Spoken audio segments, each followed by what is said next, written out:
The heavy rhythmic clang, clang, clang of industrial hammers striking metal. The low, dirty rumble of a fossil fuel generator. Xylar's voice is low, exhausted, and eerily calm. Final addendum. I am alive. The math dictated my execution 21 cycles ago.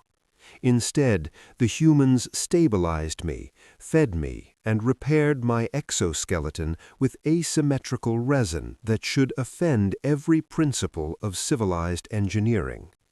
It works perfectly. I am recording this from what they call a prisoner of war camp.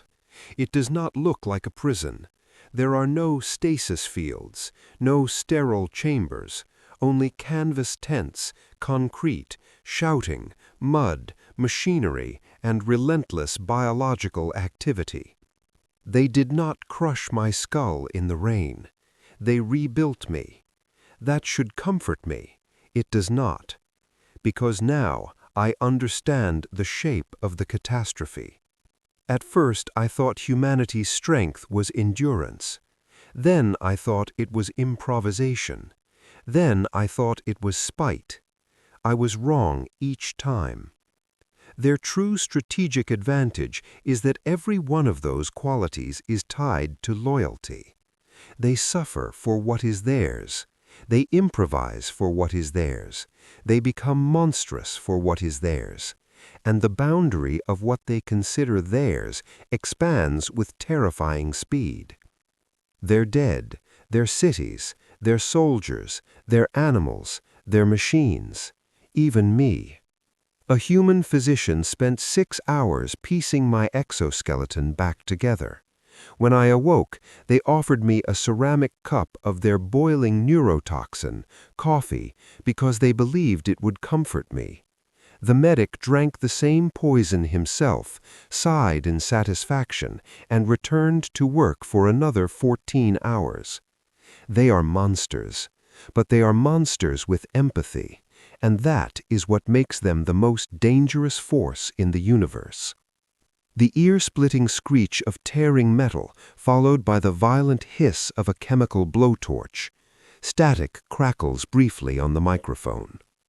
If this transmission reaches the High Council, listen carefully. Do not send a second wave. Do not run your algorithms.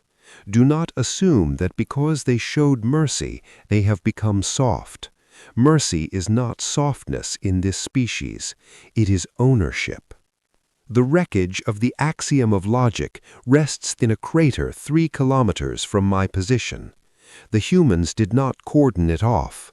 They sent scavengers, thousands of them.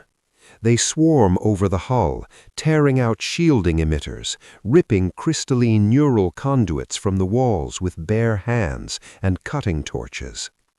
Yesterday, I witnessed a human mechanic drag an undamaged Class 4 hyperdrive core out of the wreckage using a rusted chain and a combustion vehicle. A hyperdrive is a masterpiece of quantum engineering. It requires zero-gravity stabilization, cryogenic discipline, and a sterile environment for preventing cascading detonation. The human dragged it through the mud. When the containment field began to fluctuate, he did not evacuate. He hit it with a wrench, until the alarm stopped. They call this percussive maintenance. It is blasphemy against physics, and it worked. Then he patched a plasma conduit with adhesive fabric, duct tape. A deep, resonant hum begins to build beneath the sounds of the camp. It is unmistakably an alien hyperdrive, but stuttering, spliced with the aggressive thump of a Terran chemical thruster. Do you hear that, grand arithmeticians? That is the sound of your arrogance being translated into human industry. They are not merely disassembling our technology, they are adopting it. They do not care about elegance or purity. If a component does not fit, they cut the ship open and force the future inside with bolts, torches, and willpower. I am looking across the valley now. They are mounting our hyperdrives onto the same cargo freighters they once used as battering rams. They are turning freighters into faster-than-light projectiles. The ground begins to shake. A low, terrifying vibration rattles the recording equipment. The High Council looked at the data and saw a fragile species on a death world. You fools! We did not pacify them. We gave them a common enemy, a justification, and a technological ladder.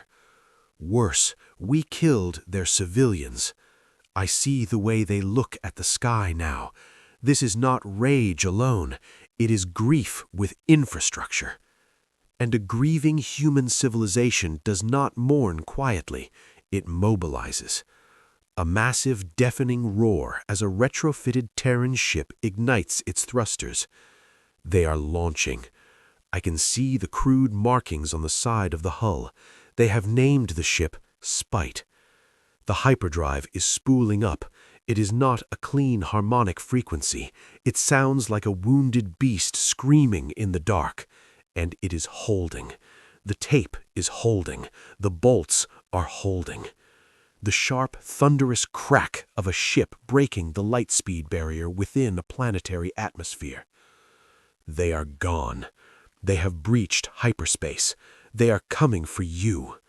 Do not think them mindless. That was my first error. Do not think them merely savage. That was my second. Do not think their mercy will restrain them. That was my final one. They do not require a tactical AI to calculate the probability of success. They do not need certainty. They need motive. And we gave them one. If they drop out of hyperspace above your perfect geometric cities in their ugly duct-taped monstrosities, do not expect them to follow the rules of engagement. Tell your algorithms to go to hell, because the Death Worlders are here, and the math will not save you. A final ragged breath from Xylar, a heavy metallic click. The transmission abruptly terminates into a cold, dead silence.